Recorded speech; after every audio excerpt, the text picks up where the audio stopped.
Señoras, señores, saludos. Es noche de lunes santo, estamos en la Plaza de las Agustinas, estamos en el recorrido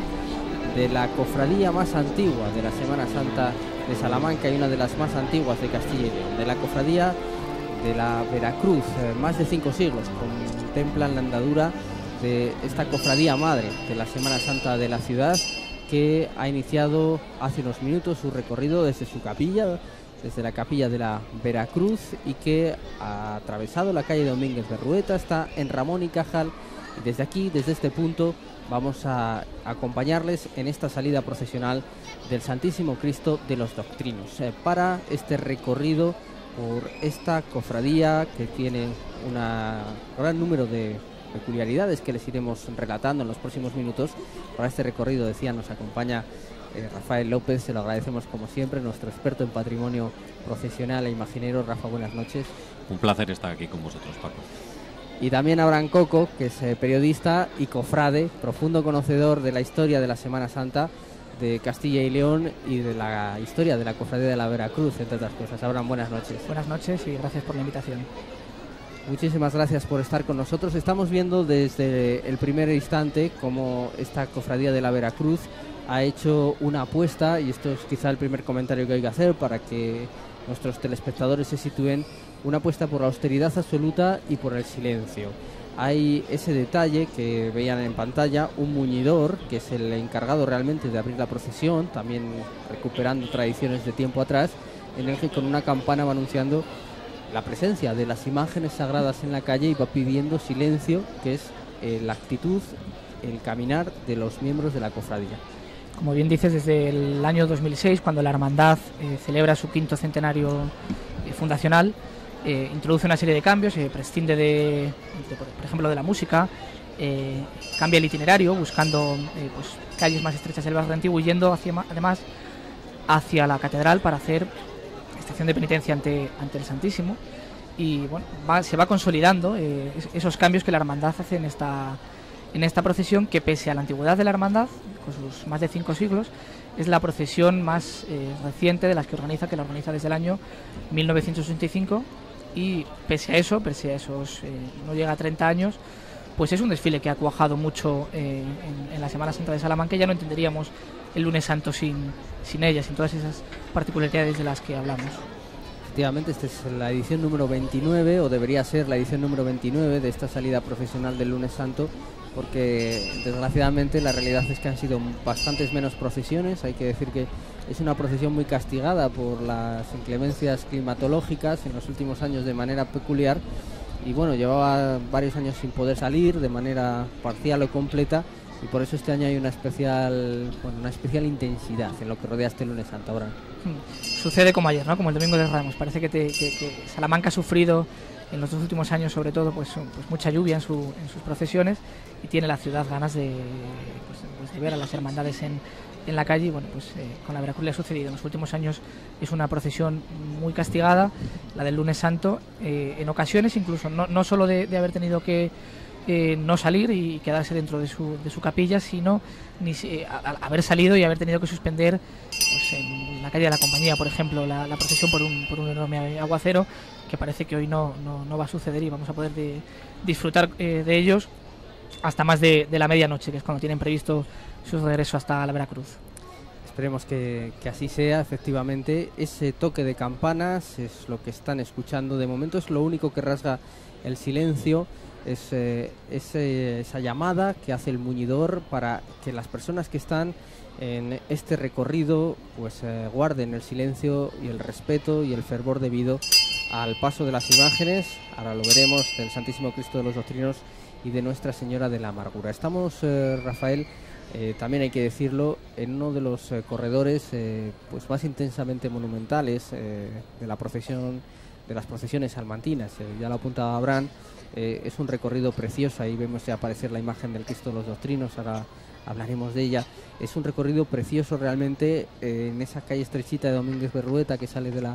la propia capilla de la Veracruz, ahora esta cuesta de Ramón y Cajal, ya con el convento de la Venerable Orden Tercera ahí al fondo, el Colegio Fonseca, y luego la Plaza de las Agustinas, esa explosión de bueno, de ese barroco italiano, de la iglesia de la Purísima y el Palacio de Monterrey de Rodrigo Gil de Ontañón.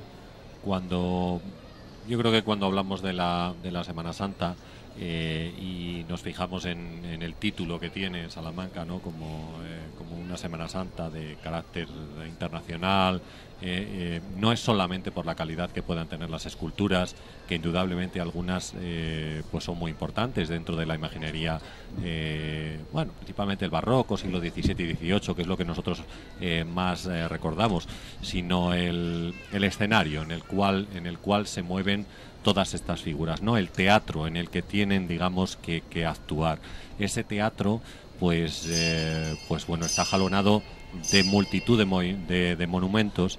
con ese color amarillo tan típico de la piedra salmantina, y que va paseando por los diferentes siglos en los cuales se han desarrollado las obras artísticas principales de la ciudad, ¿no? Desde las iglesias románicas del siglo XII, pasando por la época de esplendor estudiantil en el siglo XVI, por esos palacios también de esa época, finales del siglo XV, principios del XVI, y las iglesias del siglo XVII, favorecidos principalmente por la corona y por los reyes de ese momento. Es decir, el escenario es algo maravilloso para el desarrollo de estas estaciones de penitencia. Ilustre cofradía de la Santa Cruz del Redentor y de la Purísima Concepción de la Virgen, su madre. Este es el nombre completo, habrán de la cofradía conocida como la Veracruz, que hay que decir, ya lo apuntaba yo en la presentación, que evidentemente es la auténtica espina dorsal de la Semana Santa salmantina. Claro, durante mucho tiempo en Salamanca solo existió la cofradía de la Veracruz, y cuando fue existiendo alguna más, seguía siendo la cofradía que lo aglutinaba y con la que había que contar para que las demás organizaran, ¿no? Y bueno, la cosa ha cambiado, pero aún así sigue siendo una cofradía muy importante en la ciudad, que aunque el número de hermanos no es de las más numerosas, tiene un buen número de cofrades. Ayer mismo, por ejemplo, imponían 37 medallas a nuevos hermanos, que le sitúa en el medio millar, más o menos, de cofrades, que, bueno, no todos participan en todas las procesiones, porque es además la hermandad que más veces sale a la calle a lo largo de la semana. Estamos solo en Lunes Santo y ya la hemos visto, es la segunda vez que la vemos. Eso da buena seña de la importancia que tiene. Es una institución importantísima en la historia de Salamanca. De hecho, otras cofradías tenían que pedir permiso a la Veracruz para poder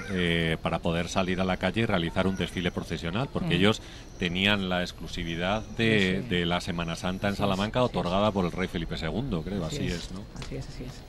Tenía capilla propia, con obras sigue siendo, la capilla sigue siendo propiedad de la hermandad. Con una inmensa cantidad de obras de arte de los mejores escultores de su tiempo, entre otras cosas una sensacional Inmaculada de Gregorio Fernández, tenía imprenta, obras de caridad, en fin, una institución realmente muy poderosa, que sí que es verdad que pasó una gravísima crisis durante un tiempo prolongado, que quizá empezó a remontar un poquito más tarde que el resto de cofradías que atravesaron esa misma crisis, ese bache de los 70-80, pero que yo creo que desde el cambio de orientación precisamente de esta salida procesional del Lunes Santo, cuando a partir del 2005 se decide pues empezar a cuidar un poco más esa estética, se introduce definitivamente la luz de cera, se retiran los adornos, en fin, se trabaja en que el Cristo de los Doctrinos camine con ese paso de rasguido silencioso. Ha conseguido repuntar bastante. Precisamente esta procesión es una consecuencia de aquella gravísima crisis que sufrió la Semana Santa y que dejó por el camino algunas cofradías, entre ellas la de Nuestro Padre Jesús de la Promesa, que desfilaba en la noche del Lunes Santo, y en 1985 la Veracruz decide aprovechar ese hueco que había quedado sin procesiones en la ciudad y comienza la procesión, en un principio solo con el Cristo de los Doctrinos. La Virgen se incorporaría un poco después. De ahí el que dijéramos, ¿no? que pese a esa juventud, pues cómo ha arraigado y cómo esos cambios introducidos durante esa magnífica celebración que fue los 5 siglos de historia, pues cómo introdujeron una serie de cambios, incorporaron elementos también, este mismo muñidor del que hablábamos, que estaban contemplados en las ordenanzas de 1615 de la hermandad, recuperan en seres que portan algunos hermanos, como unas sacras de plata del siglo XVIII, unos flagelos que también portan sobre cojines. Bueno, se fue haciendo una serie de cambios que se han asentado, y bueno, la estética de la procesión es muy, muy asentada y magnífica para la noche del lunes santo en la ciudad. Efectivamente, Jesús de la promesa, como ya apuntábamos en otro momento, pensando en ese instante en el que la Semana Santa se trata de articular en torno al discurso de las 7 palabras, que por cierto es un acto que se está celebrando de manera simultánea, esta procesión, organizado por la Hermandad de Amor y Paz, también de un gran calado y trascendencia. Y bueno, pues esa es la promesa, ¿no? Mañana estarás conmigo en el reino de los cielos. Ahí estamos viendo la cabecera de la procesión con ese emblema de la cofradía de la Veracruz. Ya venimos insistiendo, una institución realmente importante para estas procesiones, y también con un peso no solo en Salamanca sino en otros territorios de alrededor. Y aquí ya tenemos una imagen cercana del Cristo de los Doctrinos, Rafa, que es una obra anónima, pero no por ello desmerece de un buen acabado artístico y sobre todo de un peso histórico importante. El Cristo de los Doctrinos es un crucificado de finales del siglo XVII, aunque desconocemos el autor que lo realizó. Puede incluso estar realizado a principios del siglo XVIII. Tiene una característica muy curiosa, y es el paño de pureza, que está cruzado en forma de aspa, lo cual es bastante extraño.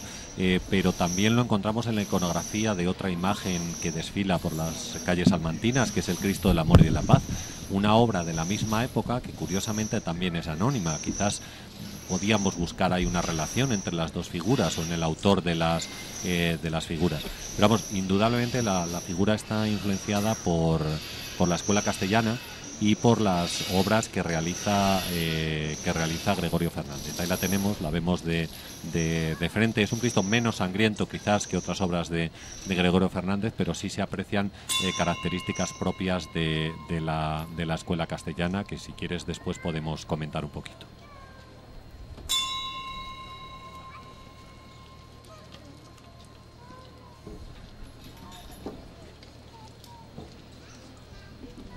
Pero esta es la parada de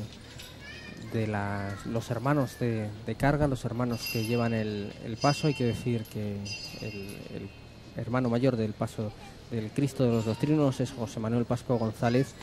Y bueno, aquí ya decimos que hay sensibilidades distintas en torno a la Semana Santa. Ayer veíamos cierta explosión en la salida a la calle de Jesús, despojado de sus vestiduras. Luego veíamos una orientación clara por el carácter penitencial de las procesiones con la salida de Jesús del Perdón, y hoy es el silencio absoluto. Ya han visto los momentos de silencio casi sepulcral, podríamos decir, en la calle, que lo que también nos alegramos mucho, el respeto con el que se reciben este tipo de celebraciones. Pues sí, es la plena identificación de una hermandad como la Veracruz con su ciudad, que se manifiesta en diversos detalles. Uno de ellos es pues la decoración del paso del Cristo de los Doctrinos, que este año no obstante tiene una novedad respecto a lo que estamos acostumbrados a verle desde hace muchos años ya, que le vemos solo decorado con unos cardos, y en esta ocasión han incorporado también unas espigas. Va mucho más poblado de lo que suele ser habitual ese monte, que es una de las estampas características del Cristo, que hace unos años, en el año 2010, cambió las andas, unas antiguas andas de forja, las cambió por estas que vemos en estos momentos, que son unas andas talladas por un artesano llamado Ángel Martín, que las donó a la hermandad y las hizo ya con 72 años, en el año 2010, al cumplirse el cuarto de siglo de esta procesión, en la que se modificaron entonces las dos andas, tanto del Cristo de los Doctrinos como de la Virgen, que veremos más adelante.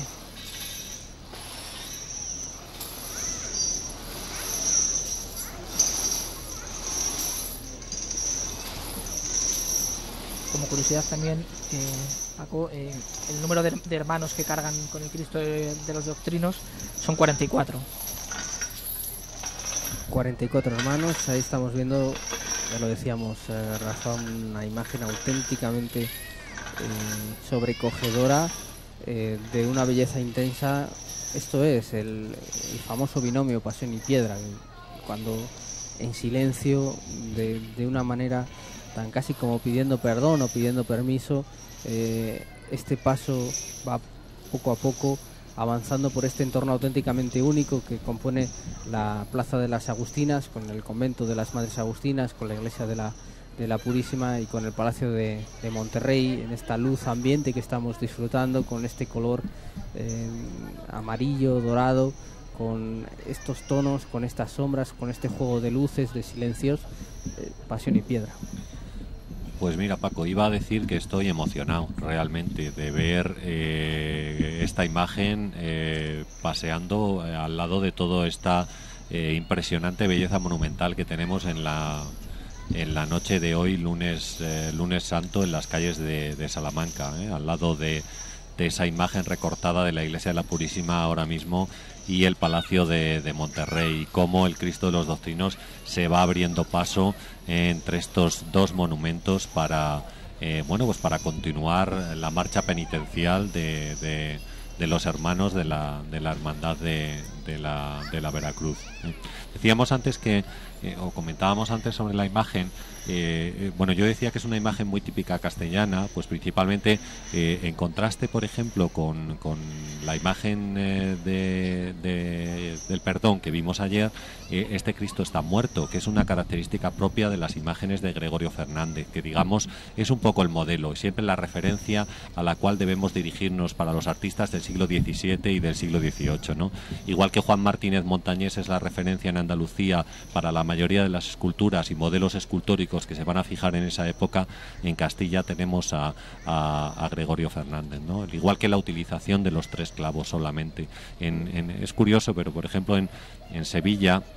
había aparecido un modelo de Cristo crucificado que tenía 4 clavos, tenía los pies cruzados. Se decía que ese modelo, esa imagen había sido tallada por Miguel Ángel y se conservaba en la Catedral de Sevilla, y en ella se inspira Juan Martínez Montañés para realizar sus imágenes de crucificado, ¿no? Mientras que Gregorio Fernández, digamos, que es un escultor menos delicado, más sangriento, vamos a decirlo así, coloca solamente 3 clavos a sus figuras porque de esta manera digamos que el sufrimiento es mayor, ¿no? La inestabilidad de la figura es mucho más acusada, ¿no? Decía yo que los Cristos de Gregorio Fernández suelen ser más sangrientos que el que tenemos aquí, pero hay una característica de este que a mí me gustaría destacar, y es lo blanquecino que tiene, el color de la piel excesivamente blanca, que claro, es una figura, porque si nosotros pensamos un poco en lo que nos dice el Nuevo Testamento, es una figura que había sido terriblemente maltratada, no había perdido gran cantidad de sangre. De hecho, cuando lo crucifican y le dan la lanzada, según dice el Nuevo Testamento, salió agua mezclada con sangre, es decir, había perdido tal cantidad de sangre que ya no quedaba sangre en su cuerpo, con lo cual al no quedar sangre el color de la piel cambia, y cambia a un color blanquecino, o incluso como el Cristo de las Injurias en Zamora, que a mí me recuerda un poco, salvando las distancias, porque el Cristo de las Injurias es una obra del siglo XVI y esta es del siglo XVII, ¿no? Pero un color verdoso, verde claro, ¿no? De una figura que tiene el cuerpo completamente amoratado porque ha perdido toda la sangre, ¿no? Pero aquí podemos apreciar perfectamente el color blanquecino que tiene la piel la talla del Cristo, y que tendría relación con todo el relato evangélico, ¿no? Porque la mayoría de los artistas trataban muchas veces de ser fieles o bien a lo que decía el Evangelio, o bien a las noticias que ellos tenían de estudios médicos, o bien de elementos que se habían utilizado durante la pasión, o que se ponían de moda en un momento concreto para la iconografía de las figuras. Pues hablabas del tono de piel, ya que va a pasar o está pasando por donde está pasando, a punto de entrar en la calle de la Compañía, está en la zona en la que vivió don Miguel de Unamuno, en la zona en la que don Miguel de Unamuno vivió salidas procesionales parecidas seguramente a esta. Recordamos esos versos del Cristo de Velázquez, esa obra mayúscula de la lírica castellana, que precisamente incide en la blancura, ¿no? Que decía don Miguel: blanco tu cuerpo está como el espejo del Padre de la Luz, del sol vivífico, blanco tu cuerpo al modo de la luna, que muerta ronda en torno de su madre, nuestra cansada, vagabunda tierra.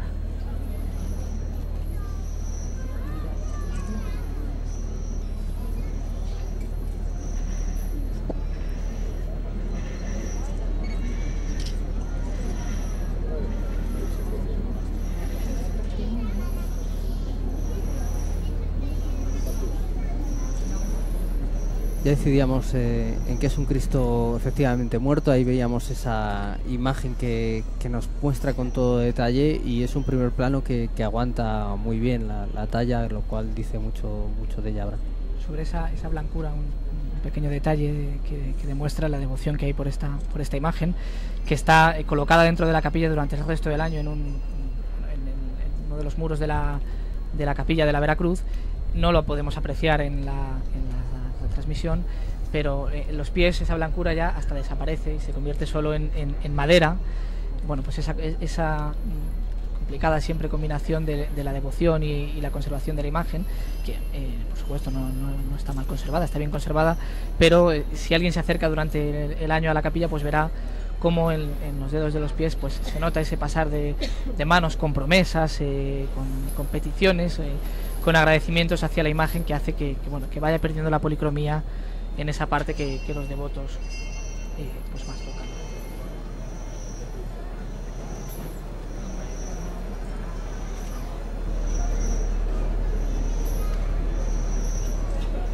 Aquí en esta magnífica imagen que estamos viendo, pues de manera auténticamente privilegiada, el paso del Santísimo Cristo de los Doctrinos, justo además por la calle que lleva el nombre de los Doctrinos, que es una bocacalle que parte de la compañía. Podemos fijarnos en varios detalles. Uno de ellos es el paño de pureza que comentabas, en una particular forma en aspa, y luego otro es ese Gólgota que se reproduce, pues como decía Abraham, con unos cuantos cardos, unas espigas y una calavera. Sí, es una tradición que no se encuentra escrita en el Nuevo Testamento, que cuenta que cuando Adán, el primer hombre, fue enterrado, pues se le colocó una semilla en la boca, y de esa semilla nació un árbol. De ese árbol se fabricó la cruz en la cual fue crucificado Jesucristo, y cuando Jesucristo es crucificado, con el peso de su cuerpo empuja la calavera, el cráneo de Adán hacia afuera, y entonces sale. Podemos encontrar en muchas ocasiones ese cráneo representado al lado de la cruz, ¿no? También un poco es un significado de lo que es el Antiguo Testamento, la vieja vida, y el Nuevo Testamento, ¿no? La nueva vida, porque el momento de la muerte de Jesucristo es el momento en el cual se abren las puertas del cielo y comienza una nueva vida para todos los católicos, para todo el mundo en realidad. Entonces, pues está representado, ¿no?, lo que es ese Dios del Antiguo Testamento y el nuevo Dios, ¿no?, la nueva alianza representada a través de la muerte de Jesucristo, que hace que el cráneo de Adán con su peso salga hacia afuera. Bueno, ya digo que esto es una tradición, no es algo que esté escrito, pero que sí se suele ver en muchos Cristos o en muchas representaciones de Cristo crucificado.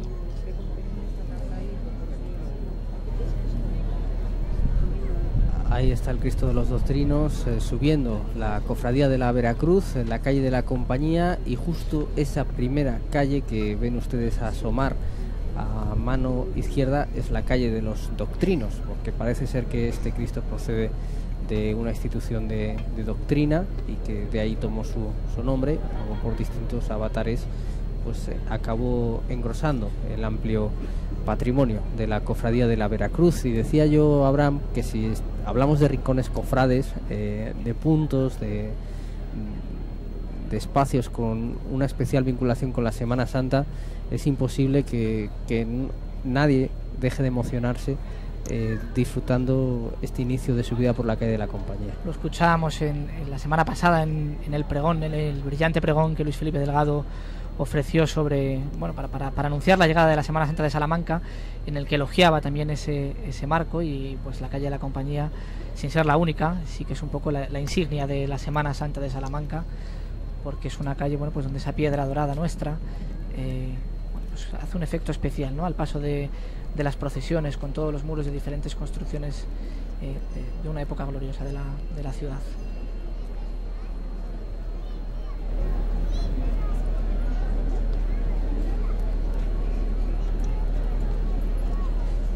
Bien, pues precisamente sobre la calle de la Compañía, decía Miguel de Unamuno, dejó escrito: la ciudad de Salamanca, y en ella muy especialmente la calle llamada de la Compañía, parece un escenario secular, en piedra de oro, para las representaciones anuales del drama de la Pasión y Acción de Nuestro Señor, que es el fondo de la historia que no pasa sino queda. En estas representaciones se han recreado generaciones de salmantinos. Efectivamente, ese silencio, esa esquina del convento de las Madres Agustinas, el convento de la Madre de Dios, la iglesia de San Benito, la propia clerecía, la casa de las Conchas, parece, como decía Rafa, un teatro fastuoso, pero a la vez sencillo, en el que una apuesta o una orientación sobria y austera y silenciosa y penitencial, como la de este Cristo muerto que va por la calle proyectando su sombra sobre esas paredes doradas, en lo que es sin duda una estampa pues viva de la Pasión, no desentona en absoluto. Pues no desentona absolutamente nada, y encierra gran parte de la historia de la ciudad de Salamanca, en un lugar prácticamente que sirve para unir digamos los dos focos más importantes que tenía la ciudad y donde decidieron asentarse muchos de los nobles que vivían en la misma. Me refiero al foco universitario por un lado y a lo que era el antiguo mercado central de la ciudad, que estaba en la Plaza Mayor. Es decir, digamos que paralelamente a estos dos lugares se desarrollaba esta calle, ¿no?, donde como tenemos varios palacios, tenemos una gran iglesia y tenemos pues el ambiente universitario con la Universidad Pontificia, que se construyó, el grandísimo edificio de la Universidad Pontificia que se construyó a lo largo del siglo XVII, ¿no? Y una vez que finaliza la calle, pues tenemos acceso a toda la parte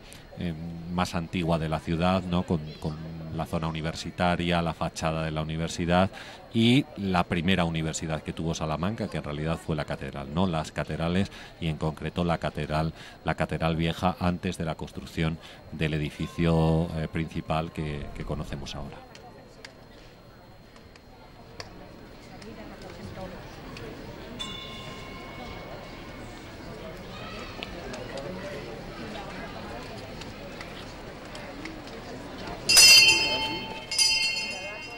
Bueno, pues de esa manera tan sencilla, tan justa, tan escueta en gestos y en sonidos, José Manuel Pascua González pone de nuevo en marcha el Cristo de los Doctrinos. Ese es el caminar, ese es el inicio de una especie de subida de la Compañía en pos de ese colegio del Espíritu Santo, esa clerecía que en cierto modo en días de fe y de expresión religiosa pues nos evoca la subida al Gólgota, ¿no?, el propio Calvario de Jesús. Ahora veremos también un pequeño crucificado que porta un hermano a lo largo de la procesión, que tiene, bueno, es una pequeña reproducción a menor escala del Cristo de los Doctrinos, que tiene la particularidad de que está clavado sobre una cruz verde, y es una talla del siglo XIX que forma parte, bueno, pues de ese gran patrimonio que a mayores de las tallas que van sobre los pasos, pues tiene la Veracruz, que tiene incluso muchísimo más patrimonio del que vemos en la procesión. Solo en esa capilla que es, en la que tiene su sede canónica, pues muestra esa riqueza que encierra esta hermandad, que está también vinculada además con su sede es un convento de clausura, el de las Esclavas del Santísimo, postradas durante todo el año adorando el Santísimo, que es precisamente el motivo de esta procesión, que va a caminar hasta la Catedral Nueva de Salamanca, para que cada uno de los cofrades en parejas se postre también ante el Santísimo en un tiempo en el que tarden en llegar hasta allí. Uno dirá precisamente alabado sea el Santísimo Sacramento y el otro responderá sea por siempre bendito, alabado.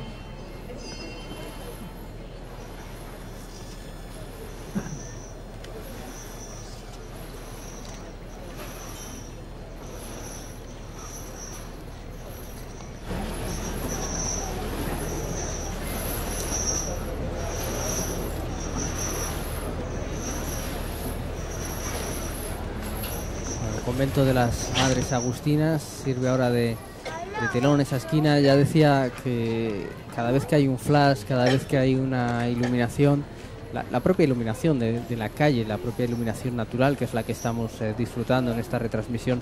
ya lo hace, pero el juego de sombras de esa cruz en la pared realmente es casi imposible permanecer al margen de lo que se nos ofrece delante de los ojos. Sí, por eso esa emoción, ¿no?, que sientes al paso del Cristo de los Doctrinos y ahora mismo delante de Nuestra Señora de Amargura, que estamos viendo cómo está avanzando entre la Iglesia de la Purísima y el Palacio de Monterrey. Nuestra Señora de la Amargura, Abraham, que ya apuntabas que es una incorporación posterior al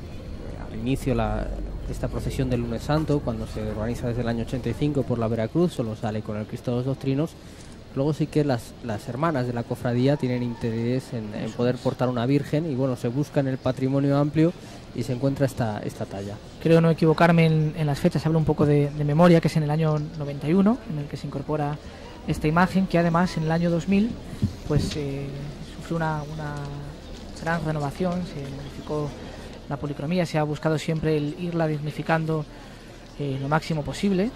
y de hecho hoy el gran estreno de la procesión es precisamente la vestimenta de la Virgen, que estrena tanto su manto como la saya, un manto de terciopelo negro, una saya de brocados y unas tocas que son un regalo de miembros de otra hermandad. Esa sensación bonita, ¿no?, de unión y de comunión entre hermandades, pues las tocas que rodean el rostro de esta Virgen de Nuestra Señora de la Amargura son un regalo de 3 hermanos de la Hermandad de Jesús Flagelado. Motivo todo desencadenado a raíz de que el año pasado esa hermandad pues cumplió un siglo de la primera salida procesional, no de esa hermandad sino de su imagen, y acudió a la Veracruz en recuerdo y fruto de aquello pues este regalo para Nuestra Señora de la Amargura,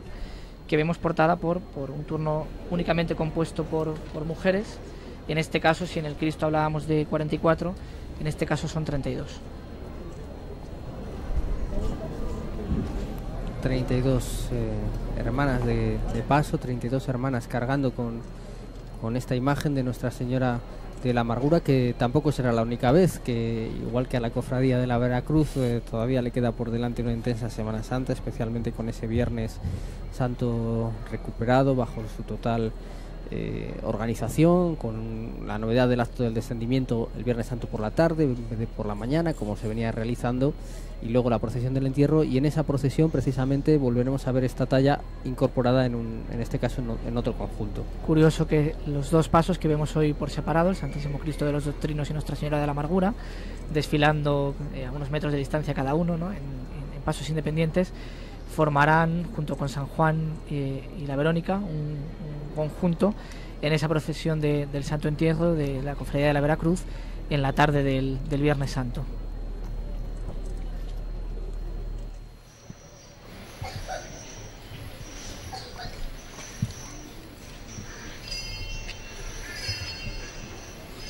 Es curioso lo que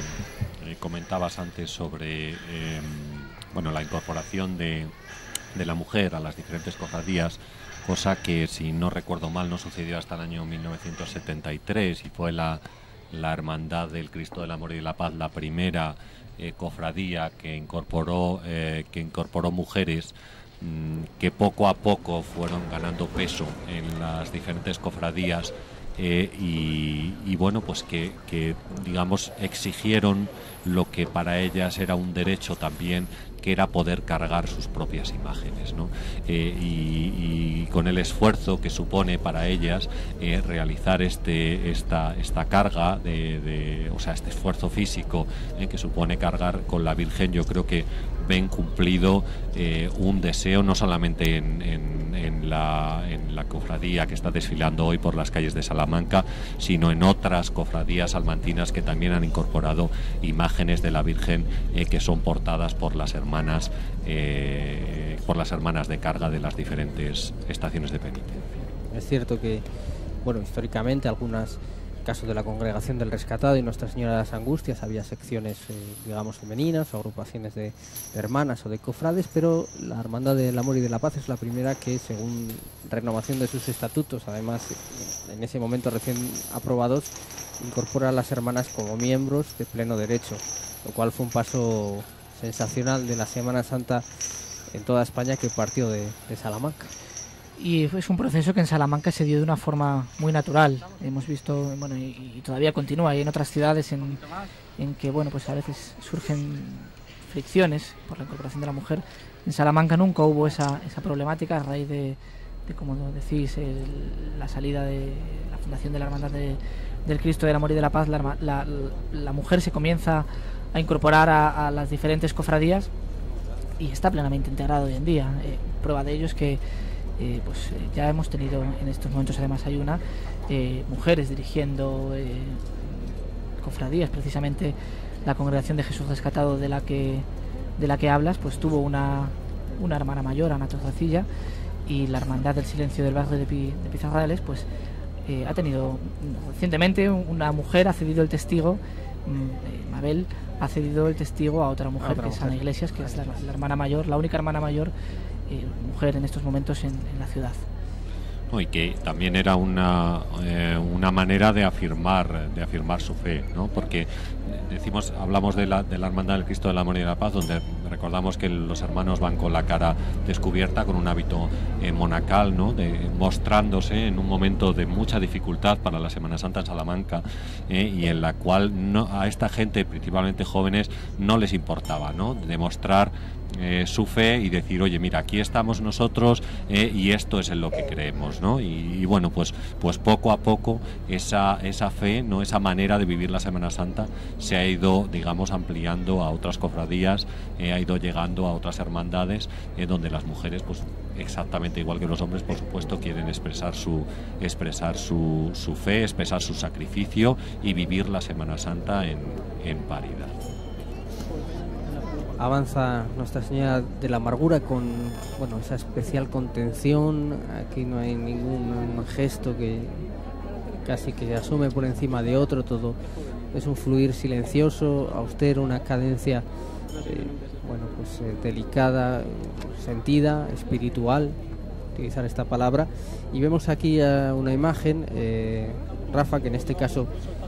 tampoco tiene un autor unánimemente reconocido, pero parece que hay más o menos acuerdo en atribuirla a la mano de Pedro Hernández, que es uno de los escultores salmantinos que más trabajó a mediados del siglo XVII, hasta hace no mucho relativamente desconocido, salvo para unos pocos estudiosos, y ahora, bueno, pues empiezan a aparecer algunas ascripciones suyas en la provincia de Salamanca y en algunos otros puntos. Sí, Pedro Hernández es un escultor que trabaja en Salamanca en el siglo XVII. Tenemos localizado varias obras, tanto en alguna de las iglesias de la capital como en iglesias de la provincia, y bueno, pues es un escultor que sigue la escuela castellana, es decir, antes hacíamos referencia a Gregorio Fernández y es lo mismo. Lo único, yo creo que esta imagen, porque tradicionalmente las imágenes de vestir no eran muy comunes en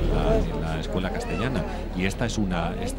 de ellas, ¿no? Las imágenes se hacían completamente en madera, se tallaban completas, el cuerpo, vestido, después se policromaban, ¿no? Pero bueno, el tipo de imagen de vestir que nosotros tenemos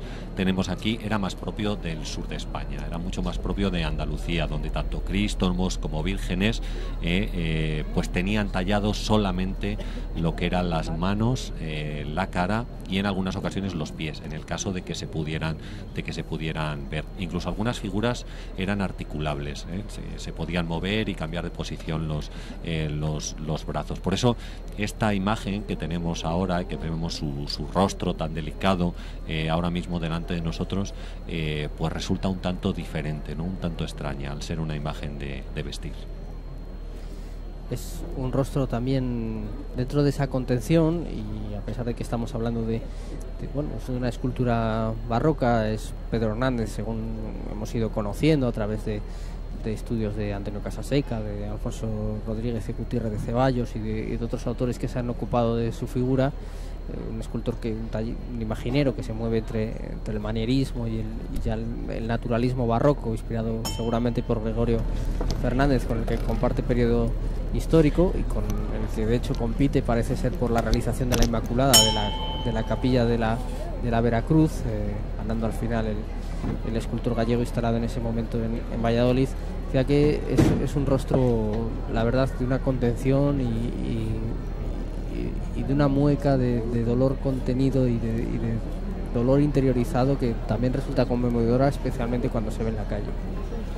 Yo creo que combina muy bien con la austeridad que quiere transmitir esta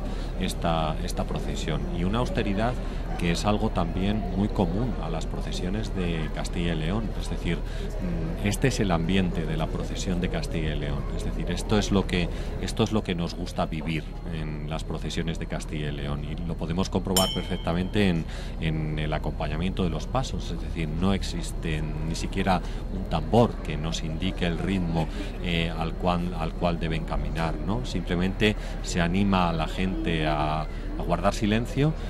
y a reflexionar sobre las imágenes que están pasando delante de nosotros, ¿no? La imagen de Cristo crucificado y la imagen que cualquiera puede meterse en el papel, ¿no? De una madre que sabe perfectamente cuál es el destino de su hijo, pero que indudablemente está rasgada por el dolor al comprobar que su hijo acaba de morir en la cruz. Yo creo que eso es un poco el rostro que nosotros podemos apreciar en esta imagen tan bella, que ahora mismo enfila la calle Compañía. Sí, es una mirada casi que vaga, una mirada un poco perdida, pero no es ese rostro de dolorosa de otras Semanas Santas o de otras manos que pues, más expresivo o una mayor explosión del dolor. Y detrás de ella, caminando, ya al final de este cortejo, que está la presidencia de la procesión, pues camina el consiliario de esta hermandad, al que merece la pena nombrar, don Pedro, porque es capellán también de las monjas de clausura en el que está la Veracruz, y es un sacerdote que ama a esta cofradía, y la cofradía, los cofrades aman a este sacerdote por lo mucho que ha hecho y que sigue haciendo por ella. Un sacerdote al que, por cierto, amamos todos los que hemos tenido la suerte de ser alumnos suyos. Es un sacerdote salesiano que durante bastantes años también tuvo una responsabilidad destacada en el colegio de María Auxiliadora de aquí de la ciudad, además de en otros puntos. Avanza esa imagen de Nuestra Señora de la Amargura, ya decimos, con esa cadencia, esa sinuosidad, escoltada por las velas de los hermanos, y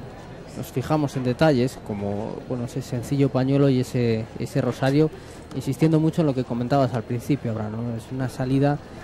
pensada y explicada desde la oración, a la que se invita a los que están dentro y a los que están fuera. La estética del paso también ha ido variando en los últimos años. Estos dos candelabros de 6 tulipas cada uno que vemos, pues son una incorporación reciente de los últimos 4 o 5 años, y sin embargo no son un ser adquirido nuevo, sino que pues la hermandad lo tenía en su capilla y decidió darle un cambio para aprovecharlos y colocarlos como iluminación para Nuestra Señora de la Amargura, también casi coincidiendo con el momento en que se sustituían unas antiguas cruces negras que portaban en mano los hermanos, y se modificaron para introducir la cera natural, la vela, que no solo es una cuestión puntual de la Veracruz, sino que en general en los últimos años las hermandades de la ciudad han sustituido, para que sus hermanos de fila tan importantes para crear la procesión pues porten porten durante ella, pues se han venido sustituyendo pues esas cruces o velones eléctricos por cera natural, que en mi opinión pues también contribuye muchísimo a mejorar la imagen de la procesión. Sin duda, porque a sus casas podemos llevar, en este caso, el silencio o la ausencia de sonido, respeto con el que la ciudad recibe el paso de las imágenes sagradas, tal y como anuncian los turiferarios, pero no podemos llevar el olor, pero el olor del incienso y el olor de la cera, desde luego, en un rincón tan pobremente iluminado, tan desnudo como vemos ahora la piedra en esta subida por la calle de la Compañía, también sería interesante que se pueda vivir. Son sensaciones que solo se pueden apreciar en directo. Bueno, vamos a ir despidiendo esta retransmisión después de haber vivido momentos realmente intensos y emotivos. Rafa, desde luego un lunes santo brillante y lleno de emoción, como decía. Pues como hemos comentado, para mí la procesión ha sido la esencia de lo que es las procesiones, de lo que son las procesiones en Castilla y León, y concretamente en Salamanca. Austeridad, sacrificio, recogimiento, silencio, reflexión, todo eso lo hemos podido vivir a lo largo de este desfile procesional. Un desfile que ya hemos comentado en todos sus detalles, gracias, entre otras cosas, a la participación y aportación de Abraham. Abraham, muchísimas gracias. Gracias a vosotros, como decía al principio, por esta invitación. Bien, pues ahí dejamos a Nuestra Señora, a María de la Amargura, camino de la Catedral de Salamanca, en esa cuesta de la calle de la Compañía, escoltada por esa luz de cera de los hermanos de la cofradía más antigua de la Semana Santa de Salamanca, de la cofradía de la Veracruz.